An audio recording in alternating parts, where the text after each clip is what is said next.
Hi, I'm Bruce Mazzie, and welcome to This Old Car.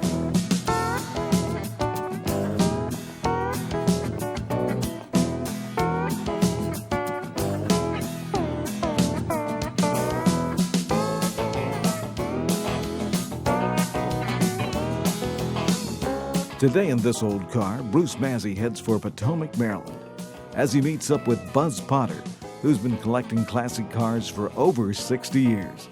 Then he'll stop off to see Old Car John Krapinski, that is, a master craftsman in the restoration of classic cars. After all that, Bruce pays a visit on the National Capital Region Early V8 Ford Club as they show off their stuff in Brookville, Maryland.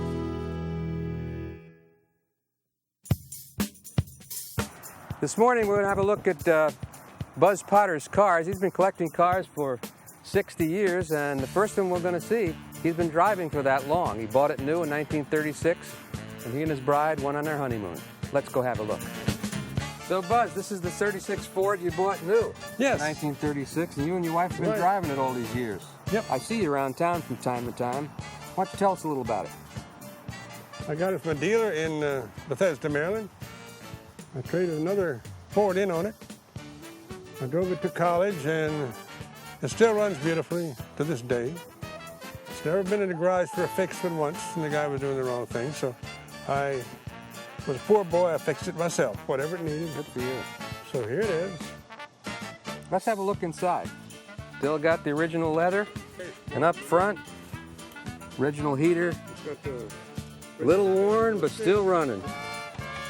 Great old car.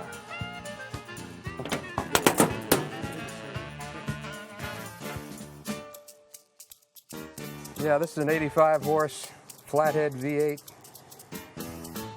4 years after they introduced the V8 in 1932. This is the original engine.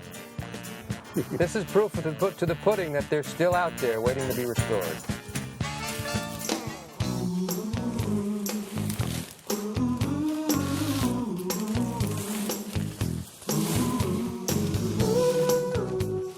The era of the fin. Look at even the weeds are growing inside. Still good metal. This is a living example of they're still out there. This is a 1960 Cadillac convertible.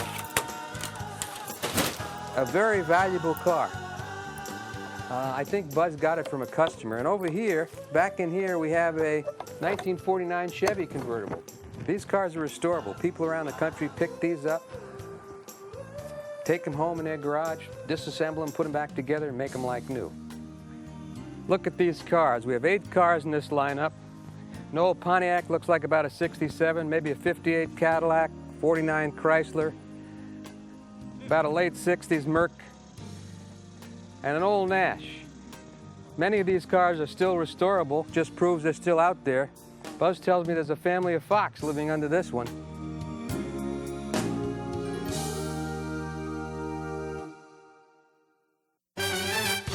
This is a 1916 Dodge. Buzz, why don't you tell us how you got this car? It's been sitting here a long time. Second year of production. It's the first antique car I ever bought as an antique.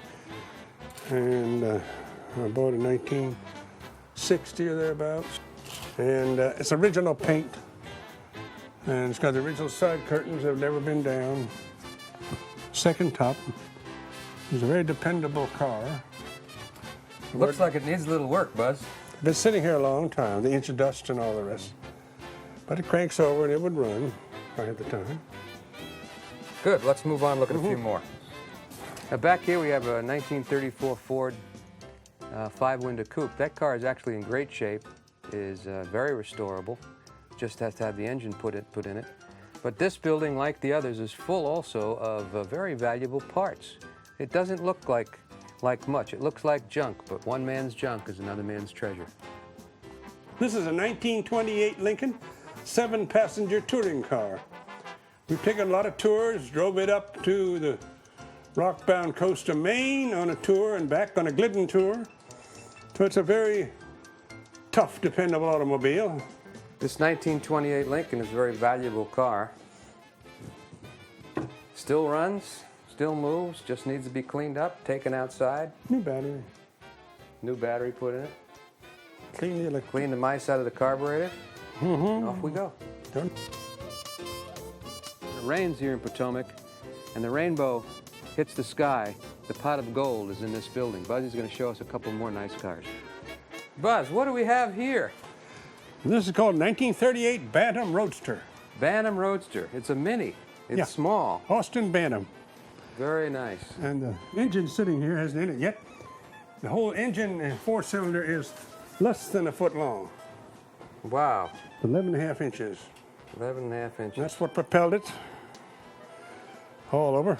And how about this? That's a unique car that first car I ever owned is the Boattail 31 Essex.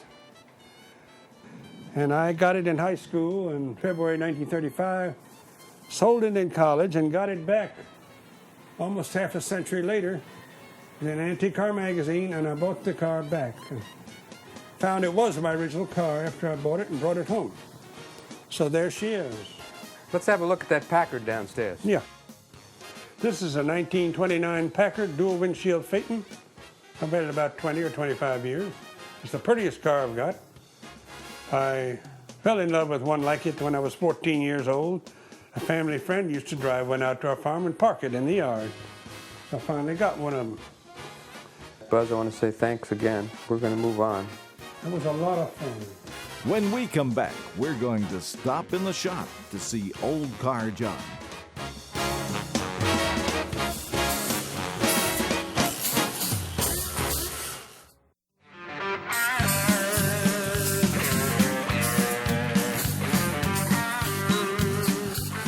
John, what are you working on today? 55 Ford, garnish molding. I'm welding up the pieces that have to be getting ready to sandblast, scrape all the undercoating off, put the tabs back on that are missing by disassembling it because some of the bolts I had to cut off were, rusted. This is a door garnish molding I have to modify. Have to weld these holes up because it was for a Victoria. So I'll weld the holes up, sandblast, grind them down. You'll never know it. John, these look pretty rough. Can you really make something out of that? This is all dealer installed undercoating. To be show, you can't have any undercoating. There's only a few little spots that actually has undercoating on a car. So all this has to be scraped off before you can sandblast it because the sandblasting won't remove it. So it's actually a lot of time consuming. Oh man. Every inch has to be done. Now this side here, there's a tab missing, so I've got to make a tab and put on there because that one I broke off disassembling the car because it wouldn't come off. So that's the kind of things that I'm looking for right now. This piece right here, this is one of your inner fenders. Same thing here, it has rubber all around here. I've already taken out the staples which was put on at the factory. So now all this has to be replaced after you get it all painted. Same thing again here. All this mess has to come off. This has to be nice and shiny black.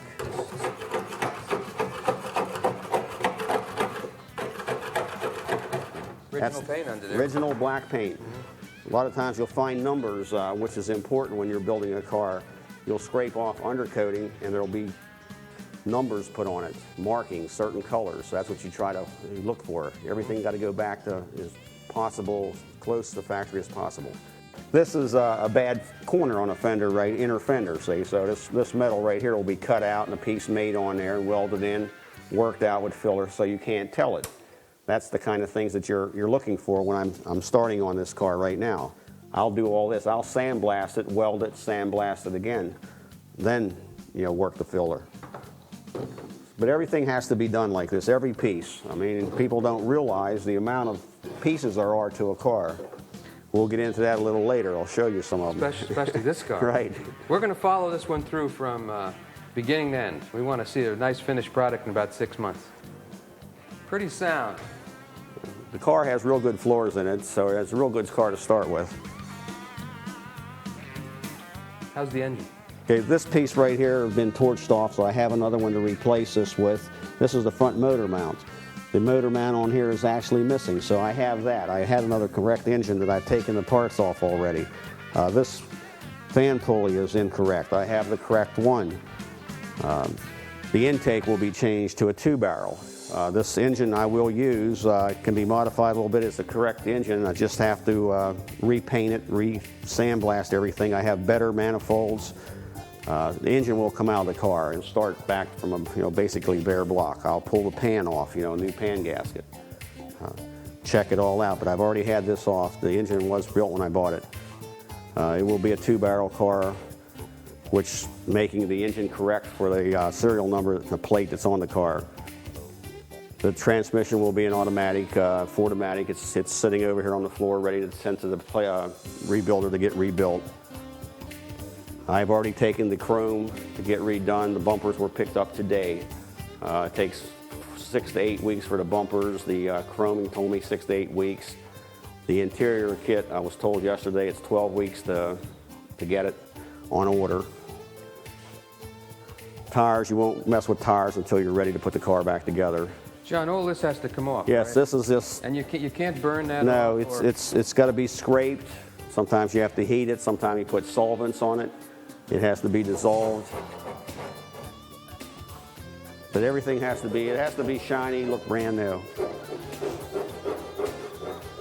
See there? A lot of restorers start and stop. This is a Crown Victoria that has the stainless up over the roof, which is a special model in 55. It was only made in 55 and 56. Very popular. But there's a lot of pieces. Like I say, we're talking about pieces and pieces. There's parts and parts and pieces everywhere. All this stainless around here, it's stainless completely around the car, all around the windows, the vent windows, the back window frames. You've got trim across the top, you've got the molding on the side. Actually, rocker moldings can be and it was an accessory. You've got stainless on the skirts, on the fender. Every clip has to be replaced. The body is basically torn down right now. Back in here, I have panels to put in. Okay, here's a patch panel that makes it rather easy to do. I can use what I have to from this. They give you plenty of material. Now I'll strip this off. You can go in under the chrome. Yeah, I could go up here under the chrome, but I'll see where I have to go in here. I'll work it somewhere where you won't be able to tell it. But I want to put all solid metal back in. So this is what is available. Nice piece. I'm waiting for a price to come back with 24 little pieces right now that could scare you sometimes, what it costs. The bumpers were almost $800 to get the bumpers plated. 2 bumpers and 4 guards. In my 55 T-Bird, I spent about $3,000 on chrome, having everything re-chromed. A lot of things are available, which I have purchased already, like all your emblems, all your names. There's one piece across the trunk here that I have brand new, which is a $400 item. It's reproduced. The one trunk piece, $400. Well, I can't wait to see this thing finished. What color are you going to paint it? Tropical rose, which is pink and white, but your interior matches. Your dash is painted the same as the car. Now you buy a new car, it's drab gray inside. No matter what color you have, it all looks the same inside. Except the PT Cruiser. Right. The 2 dash panels are the same color as the outer color of the car. What'll a car like this get on the market when it's finished? A nice car like this, show car, will bring $25,000. I've seen some as high as $35,000. Some of the auctions, which really bring more. I've seen one last year brought $45,000. Now, it was a glass top, which was a special model. That's something, again, this particular model, they made 32,000 cars in 55. The glass top, they only made 700. This car brings as much as convertibles do because of the special model. Thanks, John. We're going to be stopping back a little bit later. But before we leave, we're going to take a quick look at some of the restorations that you've done in the past.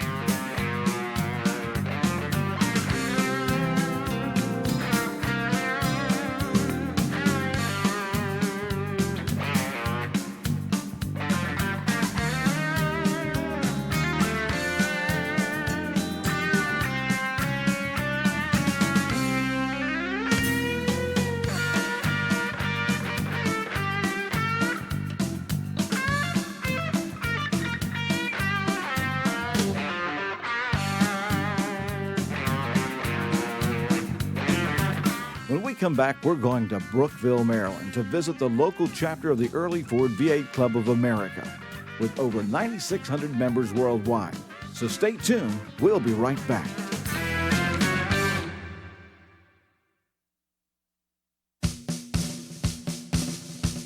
We're here in sunny Brookville, Maryland to see what the Early Ford V8 Club's all about. In 1932, Ford introduced its first L-head V8 engine with 221 cubic inches and a whopping 85 horses, better known as the Flathead V8. We're here today in Brookville, Maryland, at the annual meet of the National Capital Region of the Early Ford V8 Club of America. There's a mixture of antique cars and street rods here, young and old people, men and women. It's interesting that we're in Brookville, Maryland, which was the capital of the United States for one day, when in 1812 the British burned the White House. President Madison came out here and fled. So the place is famous for its history, and we're celebrating that by maintaining motor history. Let's have a look around.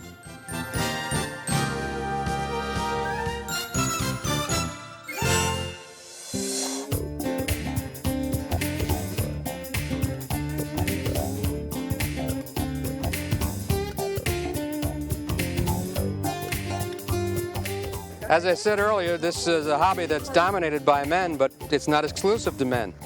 Actually, the National Capital Region of the Early Ford V8 Club, I have here the president, Peggy Garish from Damascus, Maryland, and Floran Sardillo from Hampstead, Maryland, the vice president.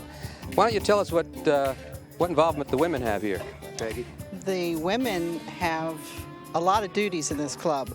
We are the backbone of this club. We get our guys going. We are the ones who say yes when they come to us wanting money to go buy these cars. No, all kidding aside, no, it's primarily we help our husbands out, our boyfriends, our significant others, and we appreciate what they do, and just be there when they want to go to a show or need some help.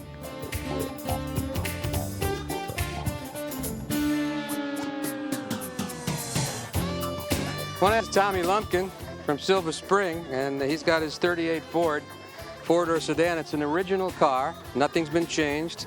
Tommy is also an expert in the tools that go with the cars, early Fords in particular, and a lot of, I'd say an expert in detail. We're going to give you a PhD in detail today. Okay. Why don't you tell us about this car? Well, the car was never used in the wintertime. The original tags on it that we issued to it in '38, and it was jacked up every winter from November until May and sat on blocks, so I was never seen a snowflake. And the person that had it, I'm not responsible for the way it looks, so the person that had it just took perfect care of it. This is the original upholstery and original plastic. Everything inside is original. Nothing is reproduced, except I did put a floor mat in it. It's so brutally original. The headliner is in excellent condition. Well, when you bought a new Ford back in those days, you got a set of tools, and there they are, jack and pliers, screwdriver, 3 wrenches, and somehow they stayed with the car all these years.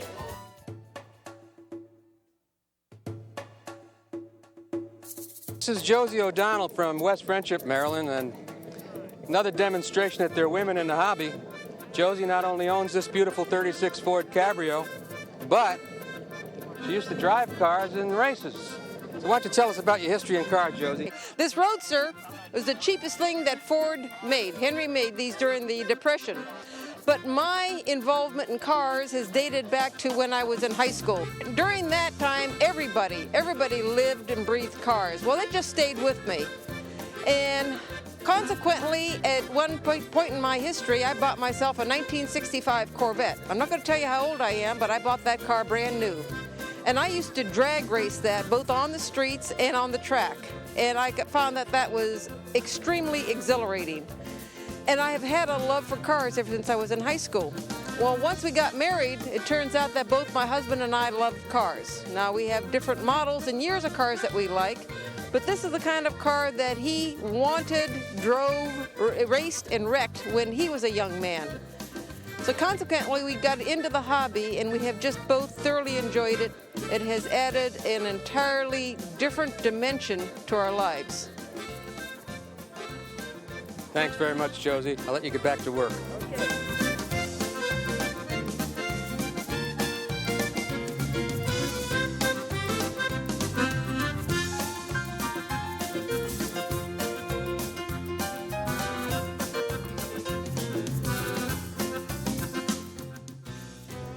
Now this is Bob Haight, and this is his 1929 Model A Ford Roadster.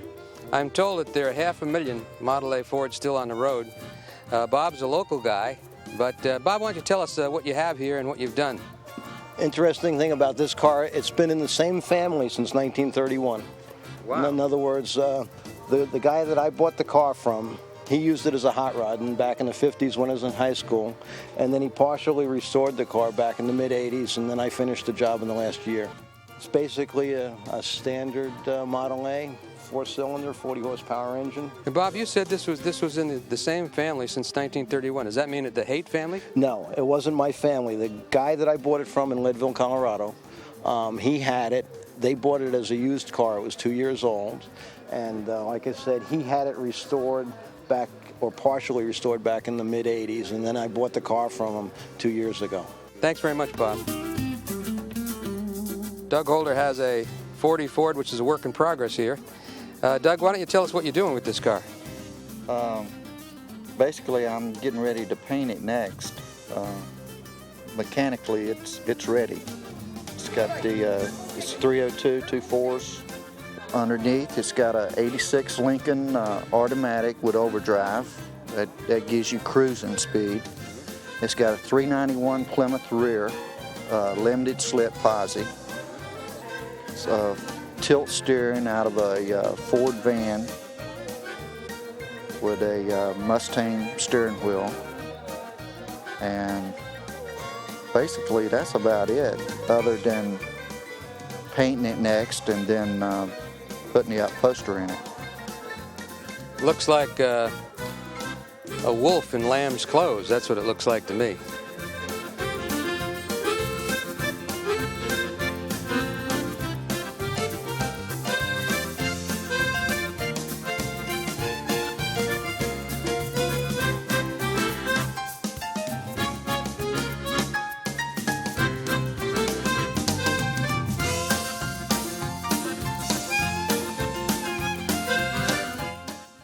Lois is in charge of registration at this event, and I can't tell you how much organization goes into these things and how much someone like Lois has done to make this happen. Each registrant gets a goodie bag when they come in, and there are a few things in the goodie bag, and maybe Lois can show us what they're giving away. Okay, well, when people pre-register, let's start with that. With pre-register, you get an envelope, and in the envelope, you get things for the day, particularly the dash plaque, which everyone is interested in. A lot of car collectors collect these and keep them, put them on their walls, and so forth. Then we give each person a goodie bag, as we call it, or a registration bag, and it has things that are solicited from companies, car-related sources, the police department, and so forth. Just show you some of the things that are in here. This is a coloring book for the kids, and there's an old cars newspaper in here. I see a lot of advertising things, bags from the Maryland State Police. I know there were flyers from the Maryland State Police. Newsletter from our car club, so that people that aren't in our club can learn about our club and hopefully join. Just lots of advertising things. We usually have things in there like keychains and pins and things that are come in from advertisers. Thank you very much, Lois. Thank you, Bruce.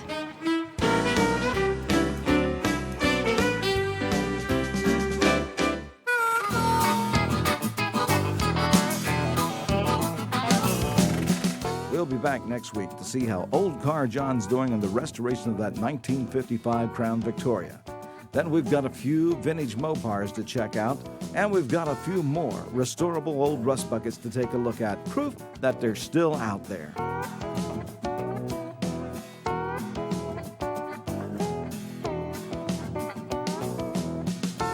Thanks for watching This Old Car. Bruce will be back next week with more great classic cars, fact-filled interviews, and restoration tips.